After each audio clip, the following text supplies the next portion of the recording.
January 2019. A single ad drops online, and suddenly, one of the most trusted brands in the world becomes one of the most divisive. Bullying. The Me Too movement against sexual harassment. Masculinity. Is this the best a man can get? Gillette's "We Believe the Best Men Can Be" ad, meant to inspire, instead ignited a cultural firestorm. Within 48 hours, the YouTube video had over 1.5 million dislikes. Thousands of loyal customers filmed themselves throwing away razors. On Twitter, "Boycott Gillette" trended for days. But while Gillette scrambled to defend its image, something else was happening in the background. Competitors were watching, plotting, and quietly profiting. This is the untold story of how Gillette's rivals, Dollar Shave Club, Harry's, and Schick, turned one company's PR disaster into a billion-dollar opportunity. To understand how rivals seized the moment, you first have to understand how far Gillette had fallen. For nearly a century, Gillette was the undisputed king of shaving, controlling over 70% of the global razor market by the early 2000s. Their razors were premium, their ads iconic, and their loyalty bulletproof. But by the time that controversial 2019 ad aired, Gillette's dominance was already cracking. Between 2010 and 2018, their US market share dropped from 70% to just 54%. The reasons? Prices that were 30 to 40% higher than competitors. The rise of subscription models that offered convenience and transparency. A growing distrust of big brands among younger consumers. Then came the ad, the spark in a room full of gasoline. Instead of reconnecting with modern consumers, the campaign alienated millions who saw it as preachy and accusatory. Internal P&G data later revealed a sales decline of nearly $700 million in the following year. One former P&G marketing executive told Business Insider, quote, "It wasn't just the message, it was the timing. Men already felt under attack culturally. The ad confirmed their worst fears. And while Gillette stood by its message publicly, internally, the panic was real." In July 2019, Procter & Gamble announced an $8 billion write-down on the Gillette brand, admitting that shifting cultural preferences and lower shaving frequency had hurt long-term growth.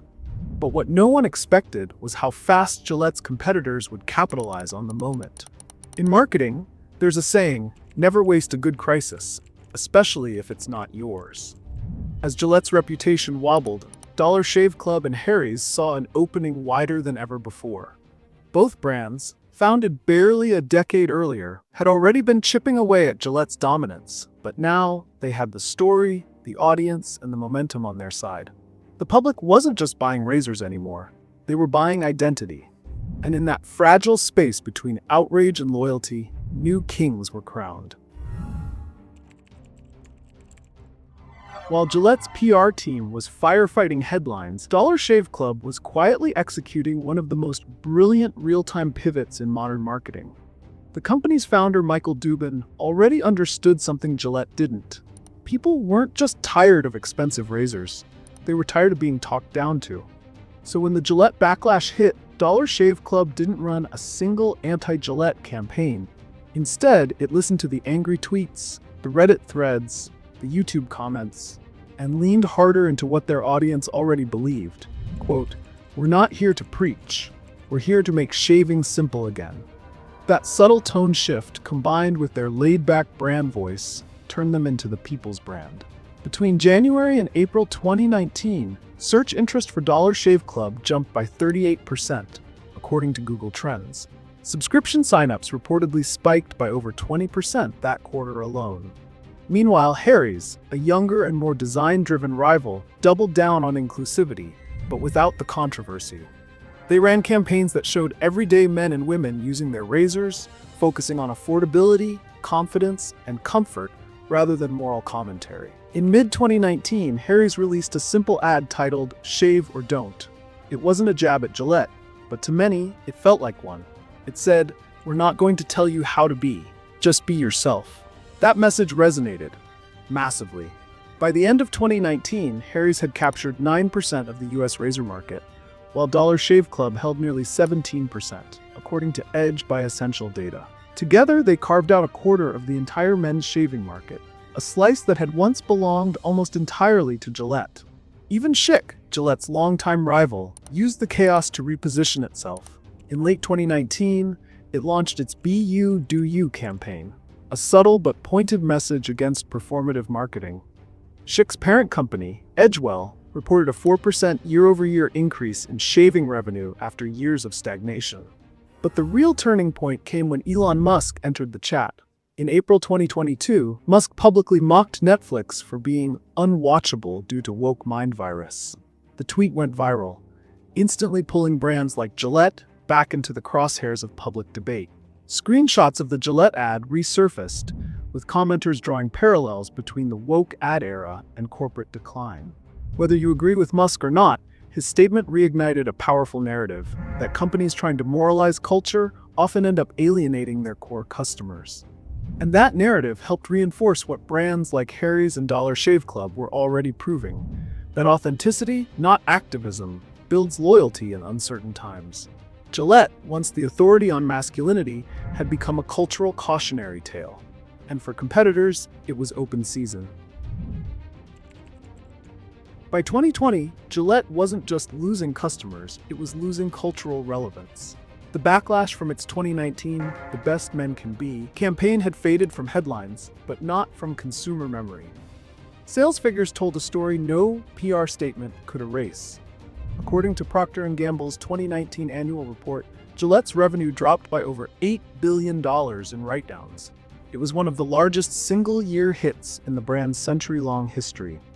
And while Gillette tried to pivot, its once loyal fan base had already moved on. Dollar Shave Club continued its rise under Unilever's ownership, reporting $200 million in annual sales by 2021. Harry's, though blocked from a merger with Schick's parent company due to antitrust concerns, still secured over $400 million in funding and expanded into new product lines, from deodorants to skincare, all under a unifying message: we're here for you, not to lecture you. Meanwhile, Gillette tried to course correct. They rolled out subtler, performance-driven ads, fewer moral lessons, more focus on product quality.